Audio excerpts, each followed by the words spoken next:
एक युवक के हाथ पर अजीब सी परतदार चमड़ी निकल आई थी। वह रोज उन परतों को खुरच कर बारीक पाउडर बना लेता था। अनजाने में उसने कुछ चौंकाने वाला खोज लिया। जब वह पाउडर सूप में गिरता तो ढेर सारे ग्राहक उस दुकान की ओर खींचे चले आते थे। लेकिन वह लड़का किसी को भी यह बात बताने की हिम्मत नहीं जुटा पाया। हर बार जब वह तीखा सूप बनाता तो उसमें थोड़ा सा वही पाउडर डाल देता ताकि स्वाद और बढ़ जाए। सिर्फ 1 महीने में उसने होटल को 3 मिलियन कमा कर दे दिए। हालांकि जिस दिन वेतन दिया जाता था मालिकन ने सारा श्रेय मिशेलिन शेफ को दे दिया। यहाँ तक कि वह उसकी तीखी सूप की आलोचना करती थी, कहती थी कि इससे रेस्तरां का स्तर गिरता है। उसने बिना बताए उसके वेतन से 500 यूरो काट लिए। उसका मूल वेतन 2500 यूरो था। रहने और बिजली का खर्च काट लिया गया, इसलिए उसे सिर्फ 2000 यूरो ही मिले।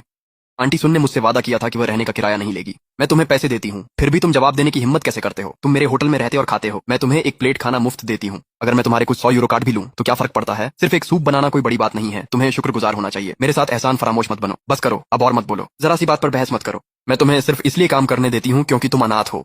अगर ऐसा नहीं होता तो मैं तुम्हें रसोई से निकाल देती। लेकिन अंकल सुन, जो सूप मैं बनाता हूँ बहुत से लोग सिर्फ उसे चखने के लिए आते हैं। तुम्हें उस साधारण सूप का जिक्र करने की हिम्मत कैसे हुई? क्या तुम्हें पता है कि यह एक मिशेलिन 5 स्टार रेस्टोरेंट है? ये कोई सड़क किनारे का साधारण सूप वाला ठेला नहीं है। नमस्ते डॉक्टर शांग। क्या हुआ? क्या उनकी बीमारी और बिगड़ गई है? कितने पैसे की जरूरत है? 2500।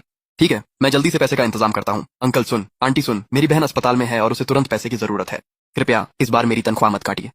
मैं वादा करता हूँ कि इसकी भरपाई के लिए और ज्यादा घंटे काम करूंगा। मैं वो पैसे कमा लूंगा जो काटे जाएंगे। तुम दुखी होने का नाटक कर रहे हो ताकि मुझे भावुक कर सको। मैं तुम्हें बता दूं कि तुम्हारी दुख भरी कहानियां मुझ पर असर नहीं करती। तुम्हारी बहन की समस्याएं हमारी नहीं है। बहुत अच्छा, मैं ये नौकरी छोड़ता हूँ। मैंने शुरुआत में 1000 यूरो जमा किए थे। मेरा पैसा वापस करो और मैं अभी चला जाऊंगा। बिल्कुल ठीक, जो चाहो करो। अगर तुम अपनी मर्जी से जाते हो तो तुम्हारा पूरा डिपॉजिट जब्त हो जाएगा और तुम कोई दावा नहीं कर सकते। तुम लोग मेरे साथ इतने बेरहम कैसे हो सकते हो? यहाँ तक कि तुम लोग मेरा जमा किया हुआ डिपॉजिट भी रख लेते हो। मैं जब चाहूं पैसे रख सकता हूं, तो क्या? अगर तुम्हें मंजूर नहीं है तो उपभोक्ता कार्यालय में मेरी शिकायत कर दो। ठीक है, मैं वो सब याद रखूंगा जो तुम लोगों ने मेरे साथ किया है। अब तो मुझे वो डिपॉजिट भी नहीं चाहिए। बस उम्मीद करता हूँ कि बाद में तुम्हें पछताना ना पड़े। तुम्हारी धमकियां मुझे बिल्कुल नहीं डराती। मैं देखना चाहता हूँ कि तुम एक साधारण सूप बनाने वाले हमसे बदला लेने के लिए क्या कर सकते हो। तुम्हें तो ये भी नहीं पता कि तुम कहाँ खड़े हो। अब चले जाओ, तुम्हारे बिना हम और बेहतर रहेंगे। भाई मुझे माफ कर दो। ये सब मेरी गलती है कि मैंने तुम्हें इसमें घसीटा और तुमने अपनी एकमात्र स्थिर नौकरी भी खो दी। पगली लड़की, तुम ही तो मेरी दुनिया में इकलौती परिवार हो। अगर मैं तुम्हारा ख्याल नहीं रखूंगा तो कौन रखेगा? ऐसी बुरी बातें मत सोचो। तुम्हारी बीमारी जरूर ठीक हो जाएगी। अस्पताल में आराम से रहो। मैं तुम्हें एक बात वादा करता हूँ, एक दिन हम इस घर से बाहर निकलेंगे। हम एक बड़े घर में रहेंगे जिसमें बड़ी बड़ी खिड़कियां और हीटर होगा। दादा दादी, माँ बाप, मैं पूरी तरह से नाकाम रहा हूँ। मैंने शियोनियन को भी अपने साथ दुख झेलने पर मजबूर कर दिया।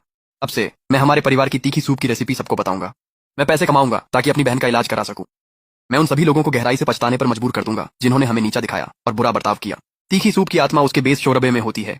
इसे ताजा भेड़ और गाय के मांस से तैयार करना चाहिए। मैं कम गुणवत्ता वाले मशरूम, गुलदाउदी या ग्लूटेन भी नहीं खरीद सकता। और जहां तक ग्लूटेन के लिए आटे की बात है, केवल उच्च गुणवत्ता वाला आटा ही लचीला बनावट देता है। लेकिन मेरी जेब में सिर्फ 100 यूरो हैं। मुझे हर एक सामग्री पर बचत करनी होगी। क्या तुम शियाओचेन नहीं हो?